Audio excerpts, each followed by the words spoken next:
जुबीन हमारा था। और हमारा कितना बड़ा शब्द है, यह आज के दौर में समझने वाली चीज है। इस शब्द में मजहब से बड़ा रिश्ता है, राजनीति से गहरी डोर है। हमारे शब्द का मतलब होता है हमारा अपना, वो जो हमारा हिस्सा है। और जुबीन के जनाजे की तस्वीरें चीख चीख कर कहती हैं कि जुबीन सबके थे, सबके। असम के मुख्यमंत्री पहुंचे, नेता की तरह नहीं, न किसी कुर्सी पर बैठे शख्स की तरह, वो एक श्रोता की तरह है, एक फैन की तरह। उन्होंने जुबीन की चिता की जमीन से मिट्टी उठाई, मानो जैसे कोई पिता अपने बेटे के लिए आखिरी सेवा कर रहा हो। उनकी आंखों से भी आंसू बह रहे थे, और वो आंसू नकली नहीं थे।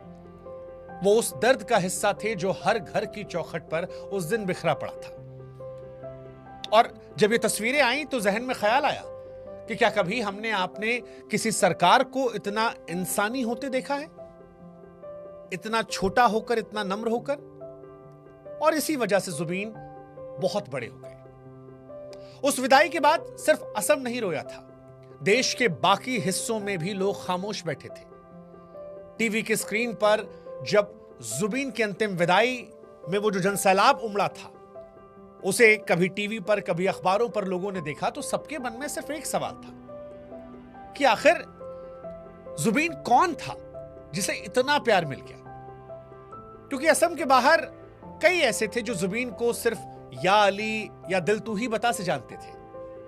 और जब असम में जुबीन के लिए वो जनसैलाब दिख रहा था तो उनके जहन में सवाल था कि क्यों असम के हर घर की चौखट पर शोक पसरा हुआ है। ऐसा क्यों हुआ है कि एक गायक की मौत किसी नेता से, किसी अभिनेता से, किसी हीरो से, किसी महापुरुष से बड़ी हो गई है। दिल्ली से लेकर मुंबई, चेन्नई, कोलकाता, हर शहर में लोगों ने जुबीन की तस्वीरें देखी। लोग हैरान थे कि एक कलाकार के लिए कैसे जन समुद्र उमड़ पड़ा था। ज्यादातर लोग असम के बाहर, खासतौर पर हिंदी बोलने वाले राज्यों में कह रहे थे कि जुबीन का नाम सुना था हमने, हम जानते थे कि वो असम से है, लेकिन जुबीन का इतना बड़ा असर। किसी ने पूछा कि किसी गायक को इतना अपनापन कैसे मिल सकता है, और तब जवाब खुद असम ने दिया।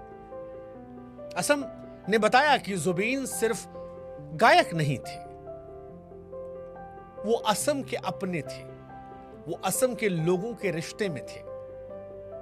वो धुन थे जिस पर असम ने बचपन जिया था, जवानी बिताई थी और अपने दर्द को सहा था। जुबीन वो आवाज थे जिसने दूरदराज गांव के बच्चे को एहसास कराया था कि वो अकेला नहीं है। वो आत्मा थे जिसने संगीत को असम में भाषा से ऊपर, मजहब से ऊपर और सियासत से ऊपर खड़ा कर दिया था।